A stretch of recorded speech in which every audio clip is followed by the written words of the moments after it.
दोस्तों एनएफओ से रिलेटेड लोगों के कई सवाल होते हैं, जैसे एनएफओ क्या होता है, यह क्यों लाया जाता है, यह कहाँ देखने को मिलेगा, और सबसे इम्पोर्टेंट इससे पैसा कैसे बनेगा। देखिए मेरा विशेष मोटिव यही रहता है कि अगर मैं किसी भी चीज़ को एक्सप्लेन कर रहा हूँ, समझा रहा हूँ, चूंकि मैं फाइनेंस और स्टॉक मार्केट से रिलेटेड चीज़ों को समझाता हूँ, तो उससे मैं डायरेक्ट रिलेट करूँ मनी से, पैसे से। क्योंकि इस टाइप का वीडियोज आप क्यों देखते हैं, सिंपल सी बात है, ताकि आप अपने पैसे को ग्रो कर सकें, अपने पैसे को बढ़ा सकें। तो जब उससे रिलेट करके हम चीजों को बताएंगे तो समझना काफी इजी हो जाएगा। फर्स्ट ऑफ ऑल ये एनएफओ क्या होता है, तो देखिए एनएफओ का मतलब होता है न्यू फंड ऑफर या फिर new fund offering.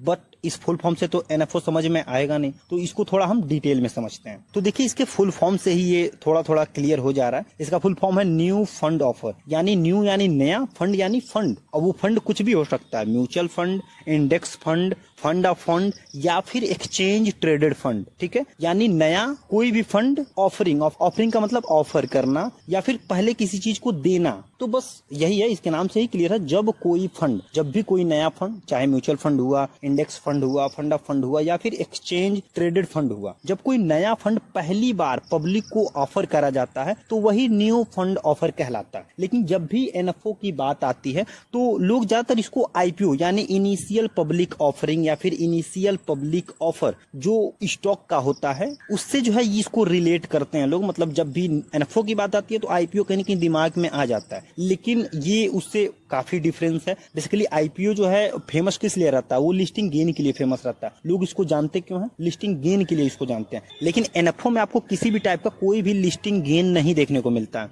Basically NFO होता यह है कि जैसे कोई भी स्टॉक, कोई भी कंपनी आप ले लीजिए, तो वो कंपनी अपने एक्सचेंज पर लिस्ट होने से पहले अपना आईपीओ लाती है। वो इसका एक स्टेप है कि भाई पहले उसको आईपीओ लाना पड़ेगा तभी वो एक्सचेंज पर लिस्ट हो सकती है। तो वैसे ही ईटीएफ का पहला स्टेप एनएफओ होता है, यानी कोई भी ईटीएफ लाने से पहले उसका एनएफओ लाना पड़ता है। उसके बाद वह हमारे एक्सचेंज यानी एनएससी या बीएससी पर लिस्ट होती है।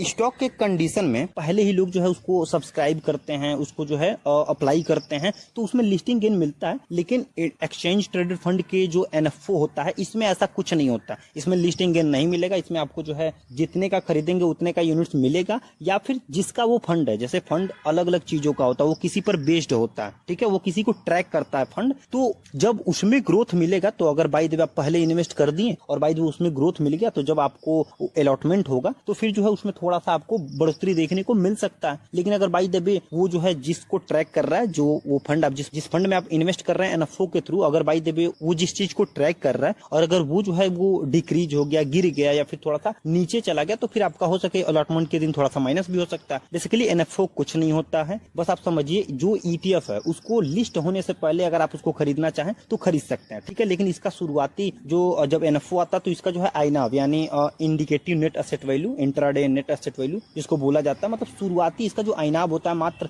10 रुपीज के आसपास होता है, जिससे ये बहुत ही अट्रैक्टिव लगता है। लेकिन ये 10 रुपीज रहे या फिर 100 रुपीज रहे, आपको उतने ही शेयर मिलेंगे। जैसे अगर आप 10,000 रुपए का उसमें इन्वेस्ट करते हैं तो सिंपल सी बात, आपको शेयर की संख्या ज्यादा मिलेगी क्योंकि उसके आईनाव कम है, लेकिन रिटर्न तो आपको उतने ही बनेंगे ना। जब जितना बढ़ेगा जिस हिसाब से, वो फायदा नुकसान 10,000 पे ही होगा। तो ऐसे ही कुछ होता है। हो सकता है कई निवेशक एनएफओ को पहली बार सुन रहे होंगे और उनके दिमाग में कंफ्यूजन होगा कि हम एनएफओ को अपने ब्रोकर में कहाँ देख सकते हैं और उसमें निवेश कैसे करेंगे। तो उनके लिए मैंने एक वीडियो बना रखा है जो आपको आई बटन के साथ साथ डिस्क्रिप्शन में मिल जाएगा, या फिर आप मेरे चैनल पर विजिट करके भी उस वीडियो को देख सकते हैं। अब सवाल ये उठता है कि क्या ईटीएफ के एनएफओ से पैसा बनेगा, क्या हमें इसमें निवेश करना चाहिए? तो देखिए एनएफओ से अगर हम शॉर्ट टर्म में पैसा बनाना चाहें तो बिल्कुल भी नहीं बनेगा। ध्यान दें, ईटीएफ का एनएफओ ईटीएफ ही होता है, बस उसको आप एक्सचेंज पर लिस्ट होने से पहले खरीद रहे हैं। और मेरे हिसाब से ये आपके पैसे को और रिस्क में डाल देगा, क्योंकि ना आपके पास इसका कोई ट्रैक रिकॉर्ड रहता है, ना ही इसका वॉल्यूम पता रहेगा, ना ही इसका एवम साइज पता रहेगा, ना ही इसके परफॉर्मेंस का कोई अंदाजा रहेगा। इस हिसाब से जब वो लिस्ट हो जाए तब उसमें काम करना अच्छा रहेगा। हाँ, अगर कोई एनएफओ काफी अलग स्कीम लेकर आ रहा है, मतलब बाकी अन्य लिस्टेड ईटीएफ से काफी अलग है और उसमें आपको काफी अपॉर्चुनिटी और ग्रोथ दिख रहा है, तो फिर आप उस एनएफओ को ले सकते हैं। और अगर लिस्ट होने के बाद लें तो और भी बढ़िया है। ओवरऑल एनएफओ एक माध्यम है किसी भी फंड को लाने का, ये डायरेक्ट पैसा बनाने वाली कोई चीज नहीं है। लेकिन ये सारी चीजें हर निवेशक को जानना चाहिए, इसलिए मैंने इसको डिटेल में बताया ताकि आपके दिमाग में किसी भी प्रकार का कोई कंफ्यूजन ना रहे। जानकारी अगर अच्छी लगी हो तो अपना प्यार देने के लिए वीडियो को लाइक कर सकते हैं। अगर कोई सवाल हो तो कमेंट बॉक्स में पूछ सकते हैं। हमसे जुड़ने के लिए चैनल को सब्सक्राइब कर सकते हैं। आप चाहें तो वीडियो को अपने दोस्तों के साथ शेयर भी कर सकते हैं। मिलते हैं किसी नेक्स्ट वीडियो में, तब तक के लिए जय श्री कृष्णा।